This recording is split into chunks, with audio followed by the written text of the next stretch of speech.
কক্সবাজারের একটি হোটেলে সাবেক মার্কিন রাষ্ট্রদূত পিটার হাসের সঙ্গে বৈঠক করেছেন হাসনাত আব্দুল্লাহ, সার্জিস আলম ও তাসনিম জারা সহ বেশ কয়েকজন কেন্দ্রীয় নেতা। পিটার হাসের কাছে তাদের ধর্ণা দিতে হচ্ছে এবং তাকে অনুরোধ করতে হচ্ছে যে আপনি ডক্টর ইউনূসকে থামান, তিনি যেন আজকে কোনো অবস্থাতেই জুলাই সনদ ঘোষণার সময় তিনি যেন আবার ওই নির্বাচনের তারিখ যেন ফেব্রুয়ারি মাসে তিনি ঘোষণা করে না দেন। We support a free, fair and peaceful election. Hasina পালিয়ে গেল বাংলাদেশের বিরুদ্ধে ষড়যন্ত্রগুলো বন্ধ হয়ে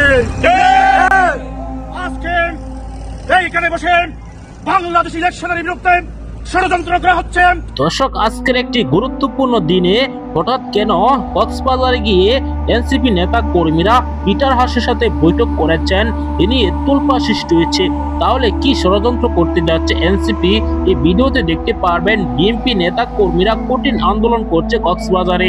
দর্শক, সকল ষড়যন্ত্র ফাঁস করে দিয়েছেন পিটার হাস নিজেই। পিটার হাস মুখ খুলেছেন, কি বলেছেন তিনি এই ভিডিও শেষ অংশে দেখতে পারবেন। প্রথমে আমরা দেখে আসি যে সেই বৈঠকে কি কি আলোচনা হতে পারে, এ বিষয়ে কি তথ্য দিয়েছেন। না টেনে দেখবেন, একটি লাইক করে আমার সাথেই থাকবেন। প্রিয় দর্শক, আসসালামু আলাইকুম। একটি বিশেষ ভিডিওতে আপনাদের স্বাগত জানাচ্ছি। আমি নাজমুস সাকিব এবং অনেকটা প্রস্তুতি ছাড়াই আপনাদের মাঝে আমি হাজির হলাম, কারণ কিছুক্ষণ আগে একটা ব্রেকিং নিউজ আমি আমার ফেসবুকে পোস্ট করেছিলাম এবং তার প্রেক্ষিতেই দেখতে পাচ্ছি যে জাতীয় গণমাধ্যমগুলোতেও অনেক ধরনের সংবাদ আসছে এবং অনেক ধরনের অপপ্রচার করা হচ্ছে। আমি যে সংবাদটি ব্রেক করেছিলাম সেটা হলো যে যেটি সিপার বিচ রিসোর্ট বা একসময় টিউলিপ হোটেল নামে পরিচিত ছিল, রয়্যাল টিউলিপ, তো সেই রয়্যাল টিউলিপে কক্সবাজারে সেখানে আজ একটি গোপন কক্ষে পিটার হাস, আমাদের রাজনীতির একটি রহস্য পুরুষ যিনি সাবেক মার্কিন রাষ্ট্রদূত, তার সাথে বৈঠকে মিলিত হয়েছিলেন এনসিপির কয়েকজন শীর্ষ নেতা। তারা হচ্ছেন নাসিরউদ্দিন পাটোয়ারি, হাসনাত আব্দুল্লাহ, সার্জিস আলম এবং তাসনিম জারা।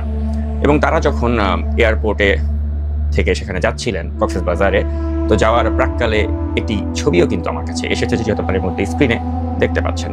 তো আমি অত্যন্ত নির্ভরযোগ্য সূত্র থেকে যখন জানতে পারলাম যে তারা পিটার হাসের সাথে আজকের এই গুরুত্বপূর্ণ দিনে, অর্থাৎ এই 5ই আগস্টের দিনে, আমাদের জুলাই আন্দোলনের বর্ষপূর্তির এই গুরুত্বপূর্ণ দিনে তারা সকালের ফ্লাইটেই কক্সবাজারের উদ্দেশ্যে রওনা হয়েছেন এবং পিটার হাসের সাথে সাক্ষাতের উদ্দেশ্যে রওনা হয়েছেন, তখনই কিন্তু আমি আসলে বুঝতে পারি যে এর পিছনে নিশ্চয়ই কোনো একটা ষড়যন্ত্রের গন্ধ রয়েছে, একটা আভাস রয়েছে।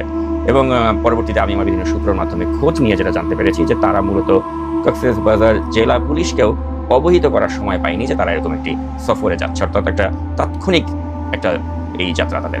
এবং এই যাত্রায় তাদেরকে নিরাপত্তা দেওয়ার জন্য পুলিশের যিনি আইজিপি হিসেবে পরিচিত বাহারুল আলম, তার স্ত্রী, তার নাম হচ্ছে হেলেন, এই হেলেন তিনি তার নিজের মোবাইল থেকে কক্সবাজারের জেলা স্পেশাল ব্রাঞ্চের যারা পুলিশ তাদেরকে প্রোটোকল দেওয়ার জন্য নির্দেশ দেন এবং তারাই কিন্তু এই 4 জনকে প্রোটোকল দিয়েছিলেন। তো অত্যন্ত গোপনীয়তার সাথে এই মিটিংটি যখন হচ্ছিল এই সিপার বিচ রিসোর্টে, তার বাইরের দৃশ্যও কিন্তু আমার কাছে ধরা পড়েছে, যেখানে দেখা যাচ্ছে যে অনেক বিএনপি নেতা কর্মী তারা এই হোটেলটির চারপাশে তারা অবস্থান গ্রহণ করে এবং শেষ খবর পাওয়া পর্যন্ত তারা এখনও সেখানে অবস্থান করছেন। আর ইন দ্য মিন টাইম এখন এই মুহূর্তে আমার কাছে যেটা খবর এসেছে যে নাসিরউদ্দিন পাটোয়ারি, তিনি যেটা আমি আশঙ্কা করছিলাম সেটাই সত্য হলো, তিনি দাবি করছেন যে তারা নাকি সেখানে ঘুরতে খেলায় মজা করতে গিয়েছিলেন। তারা আসলে ওই আজকের মতো একটা গুরুত্বপূর্ণ দিনে তারা ঘুরতে খেলায় মজা লাগতে মানে কক্সবাজারে গিয়েছেন, অন্য কোনো কাজে তারা যাননি, অর্থাৎ কোনো পিটার হাসের সাথে তাদের বৈঠক হয়নি। যা কিছু আমরা বলেছি সবই গুজব। তো এই যে একটা চালাকির রাজনীতি বা একটা ঘটনা ঘটিয়ে সেটা অস্বীকার করার প্রবণতা, এটা কিন্তু আমরা হাসিনার কাছ থেকে দেখতাম। তো এখন এই ছেলেপেলেগুলো তারা যে রাজনীতির খেলায় এতটা অনভিজ্ঞ এবং তারা যে স্বৈরাচারী হাসিনার পথেই হাঁটছে এবং হাসিনা যেভাবে আমাদেরকে ধোঁকা দেওয়ার চেষ্টা করতো, তারাও যখন এই ধোঁকাবাজি শিখে গিয়েছে, তারও একটা দৃষ্টান্ত আমরা দেখতে পাচ্ছি যে তারা একটা এরকম একটি গোপন বৈঠক করে এসে সেটা এখন মিডিয়ার সামনে অস্বীকার করছে এবং সেটা ঢাকার জন্য তারা বলছে যে তারা আসলে কক্সবাজারে তারা ঘুরতে গিয়েছিল, মজা করতে গিয়েছিল। তো এখন আপনারা নিশ্চয়ই ভালো করে জানেন প্রিয় দর্শক যে আজকে যখন জাতির উদ্দেশ্যে ডক্টর মোদি ইউনূস তিনি জুলাই ঘোষণাপত্র পাঠ করবেন বা আমাদের এই যে একটা জুলাই আন্দোলনের বর্ষপূর্তি, এই ধরনের একটা গুরুত্বপূর্ণ দিনে সব কাজ ফেলে রেখে তারা ঘুরতে কক্সবাজারে গিয়েছে, এটা কতটুকু বিশ্বাসযোগ্য সেটা আপনারা নিশ্চয়ই বুঝতে পারছেন। অর্থাৎ আমাদের এই দেশকে নিয়ে তারা যে নতুন ষড়যন্ত্র করছে, যেখানে আপনারা দেখেছেন যে উপদেষ্টার পদে থাকা মাহফুজ আলম তিনি স্টেটাস দিয়েছেন যে তিনি নাকি 1-11 পদধ্বনি শুনতে পারছেন এবং সেটা বলার পরে তিনি আবার সেই স্টেটাসটি ডিলিটও করে দিয়েছেন। তো এই যে যারা মুখে 1-11 কথা বলছে বা 1-11 পদধ্বনির আভাস পাচ্ছে, তারাই আবার দেখা যাচ্ছে যে ষড়যন্ত্র করতে তারা পিটার হাসের সাথে দেখা করতে যাচ্ছেন এবং তা আবার ঢাকায় নয় কক্সবাজারে চলে যাচ্ছেন এবং আজকের মতো একটি দিনে চলে যাচ্ছেন। তো তখন আমরা আসলে বুঝতে পারি যে আসলে ষড়যন্ত্রের খেলাগুলো। কক্সবাজারের একটি হোটেলে সাবেক মার্কিন রাষ্ট্রদূত পিটার হাসের সঙ্গে বৈঠক করেছেন হাসনাত আব্দুল্লাহ, সার্জিস আলম ও তসনিম জারা সহ বেশ কয়েকজন কেন্দ্রীয় নেতা। যদিও দলের মুখ্য সমন্বয়ক নাসিরউদ্দিন পাটোয়ারি দাবি করেছেন বৈঠকের বিষয়টি গুজব, তারা ঘুরতে গিয়েছেন। এ নিয়ে আরও জানাতে কক্সবাজার থেকে আমাদের সাথে যুক্ত হয়েছেন সহকর্মী মন্তোষ বেতজ্ঞ। মন্তোষ, যেমনটি বলছিলাম, এনসিপির কয়েকজন শীর্ষ নেতা কক্সবাজারে সাবেক মার্কিন রাষ্ট্রদূত পিটার হাসের সঙ্গে বৈঠক করছেন এমন খবর আমরা জানতে পেরেছি। তবে নাসিরউদ্দিন পাটোয়ারি তিনি আবার বলেছেন যে বিষয়টি গুজব। এই বিষয়ে আপনার কাছে কি তথ্য রয়েছে জানাবেন, এবং এনসিপি নেতারা কি এখনো সেই হোটেলে অবস্থান করছেন কিনা, কি তথ্য আছে আপনার কাছে?